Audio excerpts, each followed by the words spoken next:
예, 안녕하십니까. 우리에겐 기억할 것이 있다. 인권운동가 박래군의 한국현대사 인권기행 이제 6번째 얘기를 하려고 합니다. 지난주에는 광주 5.18이 일어났던 1980년 5월에 광주에서 무슨 일이 있었던지에 대해서 좀 설명을 드렸습니다. 우리에겐 기억할 것이 있다 이 책에서 2번에 걸쳐서 5.18 현장을 찾아가는데요. 오늘은 그 중에서 첫 번째 시간을 찾아가도록 하겠습니다. 그 첫 번째 꼭지를 처벌받지 않는 자들의 나라라고 제가 제목을 좀 정했습니다. 광주 5.18 현장을 곳곳에서 이렇게 돌아볼 수 있도록 5.18 기념재단이라든지 광주시나 이런 데서 이제 5월길을 만들어서 이렇게 소개를 하고 있거든요. 그러면 그런 것들을 좀 다 돌아보기는 좀 어렵고 이렇게 이제 주제를 정해서 2번에 걸쳐서 좀 소개를 좀 하고 있는 건데요. 오늘 이 시간에는 광주 천을 중심으로 북쪽, 광주 북쪽에서 북쪽 현장들을 쭉 돌아보는 거고요. 다음 시간에는 광주의 남쪽 현장을 이렇게 돌아보도록 하겠습니다. 자, 우리가 이제 광주를 먼저 갈 때, 광주를 찾아갈 때 아마도 첫 번째 가는 데가 망월동일 것 같습니다. 망월동에 가면 저런 5.18 국립묘지가 있습니다. 5.18 국립묘지 그 앞에는 저렇게 거대한 탑이 이제 세워져 있죠. 5.18 국립묘지에 당시 5.18 때 희생됐던 분들, 그리고 5.18 때 부상을 당했거나 이랬던 분들이 나중에 돌아가시고 그러면 또 다시 모시고 그러고 하는 곳입니다. 5.18 국립묘지는 2007년도에 국립묘지로 이제 승격이 됐고, 망월동의 구묘지라고 하는 곳에 계시던 분들을 안장을 하게 되는 거죠. 실제 역사의 현장은 구묘역입니다. 5.18 묘역입니다. 5.18 묘역은 광주 시립공원묘지인데요. 시립공원묘지에 이제 거기에 이제 한쪽에 이제 이렇게 만들어진 건데요. 여기에 5.18 때 희생됐던 분들뿐만 아니라 민주열사들도 거기 한 50분 정도가 또 모셔져 있습니다.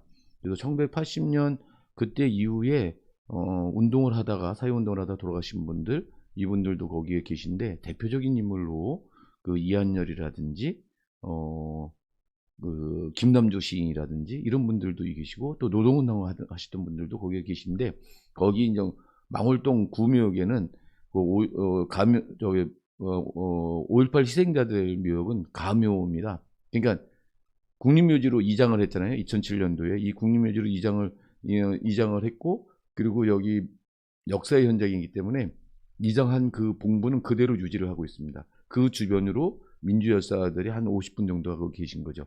여기 이제 5.18의 이제 그 현장이고, 여기에 와서 이렇게 이제 많은 분들이 돌아가셨구나를 우리가 또 확인할 수 있고요. 여기서 보면은 정말 그 돌아가신 그 시점들이 1980년 5월 뭐 21일부터 22일, 23일 그 사이에 5월 27일 사이에 다 돌아가신 분들이에요. 어떤 경우는 정말 어린 그 중고등학생들도 있고, 또 무명 누군지 모르는 그런 사람들도 있고, 뭐 이런 사람들로 이렇게 있습니다. 그래서 그렇게 사람들이 많이 돌아가셨다라고 하는 것들을 알 수가 있을 거고요. 2007년도 묘지를 이장할 때, 그때 당시 묘지를 파봤더니 저렇게 이제 피에 묻은 태극기도 이제 나오고, 그 당시 그 시간 멈춰버린 시계도 이제 나오고 그랬었던 거죠. 사실 이제 그때 2007년도에 이장을 할 때 보니까 시신을 갖다가 그 비닐이나 이런 것들에 뚫뚫 말아갖고 매장했던 거 이런 것들도 보면서 또 다시 한번 분노하기도 했었습니다. 5.18 묘역에 국립묘지의 한쪽 편에 가면 국립묘지 옆에 가면 5.18 그 추모관이 있거든요. 뭐 추모관을 쭉 둘러보시면 5.18 당시에 이제 과정들 확인할 수 있고, 당시에 이제 5.18 묘지를 이장하면서 나왔던 이런 태극기라든지 그 부장품들 이런 것들도 확인할 수가 있습니다. 자, 그리고 이제 5.18을 유적지를 돌아보시기 전에 꼭 먼저 들러봐야 될 것이 금남로에 있는 5.18 기록관입니다. 예전에 이제 카톨릭 센터를 쓰던 이 건물인데, 그 카톨릭 센터 전층을 5.18 기념관으로, 기념관이라고 하는데 기념관으로 쓰고 있습니다.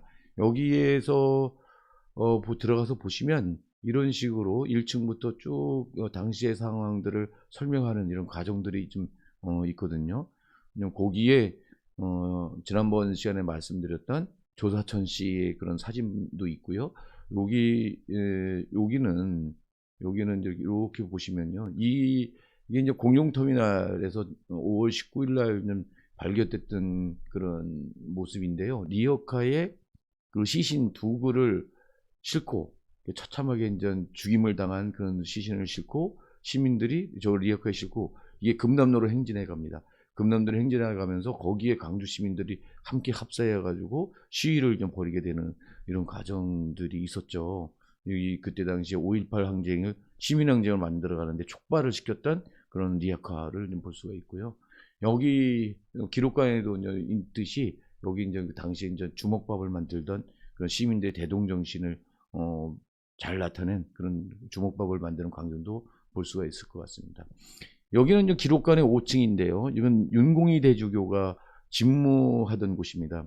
윤공이 대주교가 여기서 지금 요 부분이 있잖아요. 요 부분, 여기 창틀, 요 부분을 통해서 금남로를 내려다본 겁니다. 금남로를 내려다 봤더니 계엄군이 쫓아가서 이렇게 젊은이들을 시민들을 갖다가 구타하고 폭행하고 죽이고 하는 것들을 보면서 치를 떨고 그러는데 자기도 겁이 나서 못 나가보고 그랬다고 거기에 대한 그런 반성도 하고 그랬었고 그랬던 곳입니다. 거기서 내려다보면 정말 금남로가 바로 내려다 보입니다.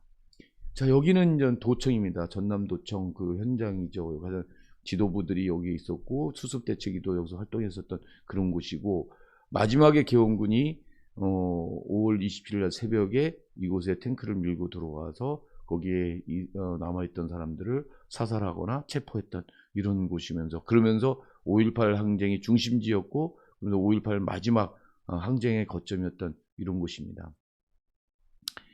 그 안에 이제 전시를 쭉 해놨는데요. 이게 여러 가지 이제 지역 사회에서 문제 제기가 있어가지고 그 안에 전시해놓은 그 공간을 5.18 주간에만 공개를 하거든요. 그래서 저는 한번 들어가 봤는데 이렇게 이런 모습들 이렇게 이게 당시 항쟁했던 때의 그런 사진들 가지고 거대한 그런 광장을 표현해 놓고 있기도 합니다.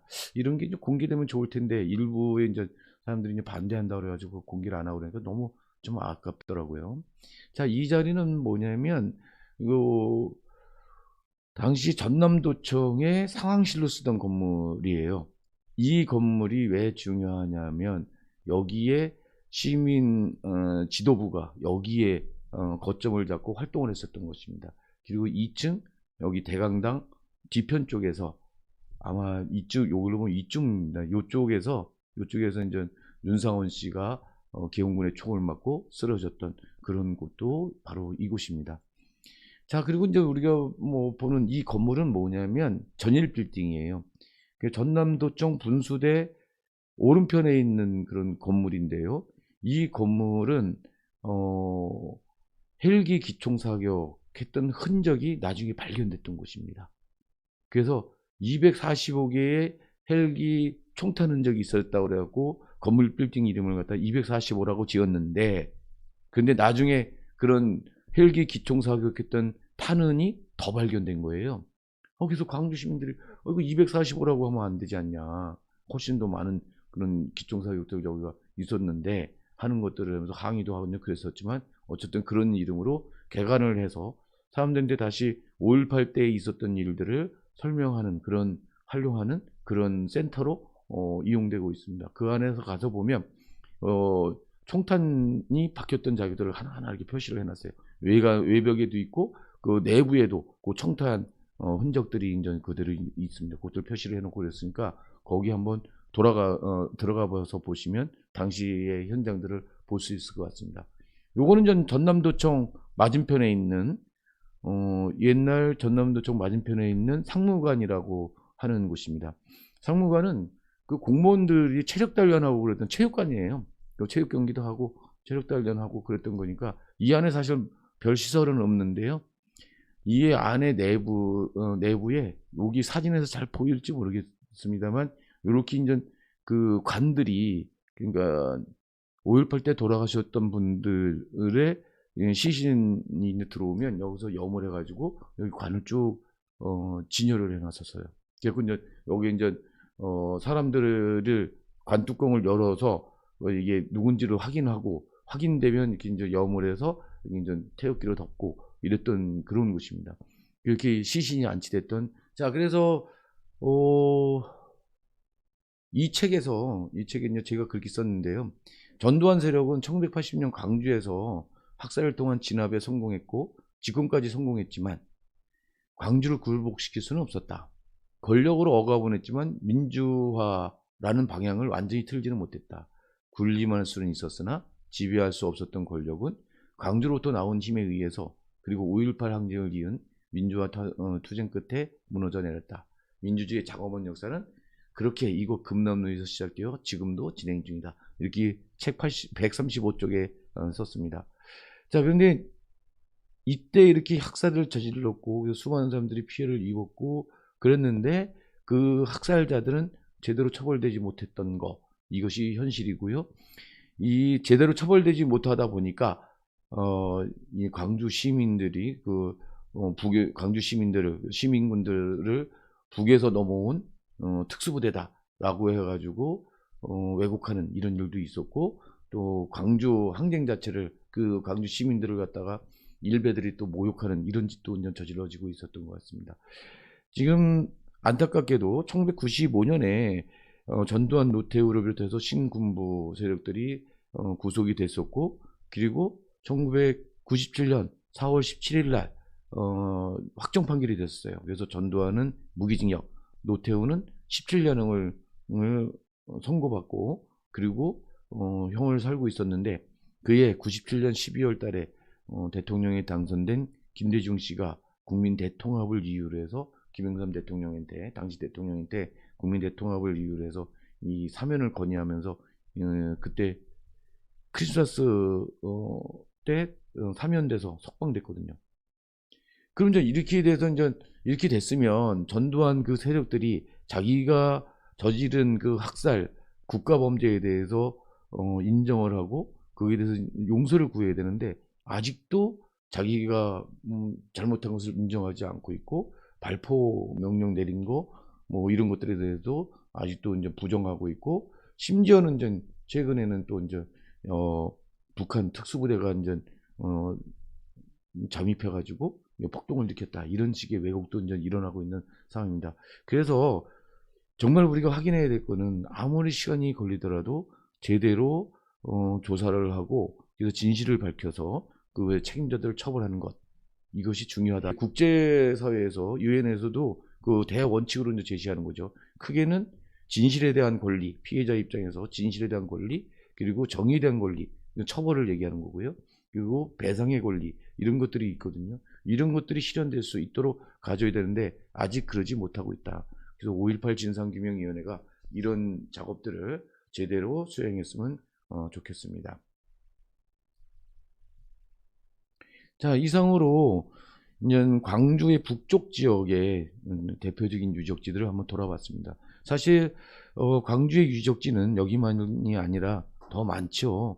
거기 녹두서점도 있고 또 전남대학교 그 교정을 둘러봐도 5.18과 관련된 그런 유적지들이 굉장히 많이 있습니다. 그런 부분들 다 찾아봐보면 좋겠는데, 오늘은 일단 망월동에서부터 금남로, 도청 중심으로 소개를 드렸습니다.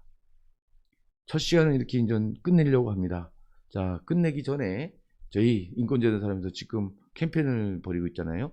농업 이전 노동자 지원 캠페인, 찾아가는 인권버스. 이 인권버스가 의약품을 싣고 출발할 수 있도록 많이 관심 가져주시고 참여해 주시기 바랍니다. 다음 시간에 찾아뵙겠습니다.